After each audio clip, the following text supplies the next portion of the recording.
What if there was just one piece of advice that could totally change how you see, well, everything? We're about to dig into a single quote that, once you really get the hidden tension inside it, can become a powerful philosophy for your entire life. So here it is from Mahatma Gandhi. Live as if you were to die tomorrow.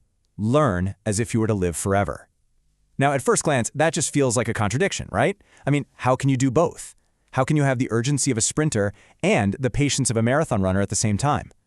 But as we're about to find out, the real genius here isn't about picking one or the other. It's about living in that beautiful, kind of tricky space right in between them. All right, so let's tackle the first part of this, that really urgent command. This whole idea of living like today is all you've got. The author of the piece we're looking at says something really honest, and I gotta say I think we can all relate to this. He says that when he was young, he honestly believed he was immortal. I mean, death?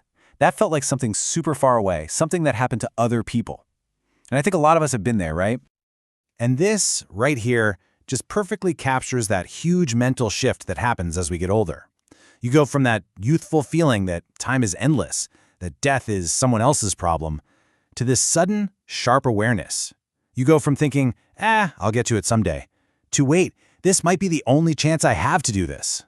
Suddenly, even a simple everyday moment becomes precious, because you realize your moments are numbered.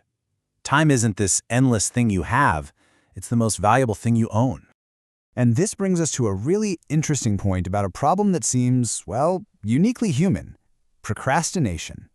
It seems like we're the only creatures on the planet who think, it's fine, I can be lazy today. There's always tomorrow. We just kind of assume tomorrow is a given, which is a really dangerous way to live when you think about it. Yeah, the difference is just huge. Our human brains invent this idea of later. But for literally every other creature out there, there's only right now. Their whole world is about surviving this very moment. That thought, I might die the next instant, isn't some deep philosophy for them. It's just reality, and it drives everything they do. They just don't have the luxury of putting things off. Okay, so if we're supposed to live like there's no tomorrow, then what on earth are we supposed to do with the second half of this advice?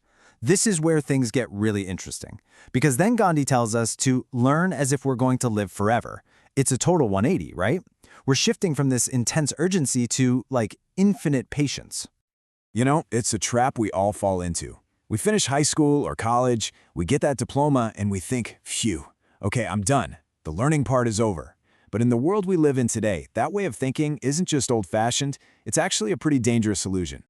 Because here's the thing, knowledge actually has a shelf life now. I mean, think about it. The author suggests that a skill you work really hard to master today could be totally useless in just 10 years. That's crazy fast. It's like we're all on this intellectual treadmill, and you have to keep running, keep learning, just to stay in the same place. I mean, just look at the author's own experience with technology. It's a perfect example. He started out in his career when faxes were the big thing. Communication was physical, it was slow, then boom, word processors came along, and that was a total game changer. And now, we're in the internet age, where knowing your way around the digital world isn't just a nice skill to have, it's essential to just get by. The basic tools you need to function have been completely rewritten in just a couple of decades. So this all leads to a really important question. If we honestly have no idea how long we're going to live, it could be one more day, it could be another 50 years, then when exactly is the right time to stop learning? When you think about it, the only real answer has to be never, right? Okay, so here's the big question. How do we square this circle? How can you live for today, but also learn for forever? Well, this is where we get to the really beautiful idea at the heart of it all. The author lays out this really fascinating cycle of what it's like to truly learn something. It starts with that amazing aha moment when something just clicks. But true learning doesn't stop there. That new thing you just learned suddenly shows you this giant new world of stuff you don't know. So instead of feeling satisfied, you actually feel this kind of hunger to find out more. It's a feeling of unfulfillment, but in a good way. It's what drives you forward. Let's break that cycle down. So first, you get it, that aha moment, that awesome feeling of satisfaction. But then, step 2, you realize that one new piece of information doesn't close a door. It opens like a dozen new ones. You see all these new questions you didn't even know to ask before. And that's step 3. That revelation creates this powerful drive, this good kind of dissatisfaction that keeps you curious for your whole life. And that, right there, is the big takeaway. So live and learn aren't two separate things you have to choose between. They're what the author calls eternal challenges, two ideas that you have to hold together, in perfect balance, all the time. Because if you have one without the other, you're only living half a life. So now, let's go back to where we started and look at these words again. But this time, we see them differently, right? Live as if you were to die tomorrow. Learn as if you were to live forever. It's not a contradiction at all. It's a recipe. It's a blueprint for a well-lived life. Living with that urgency makes all our learning actually matter. And committing to always be learning? Well, that gives our short time here a kind of permanence. It's about acting with total purpose now while building a wisdom that lasts. So I want to leave you with a question to think about.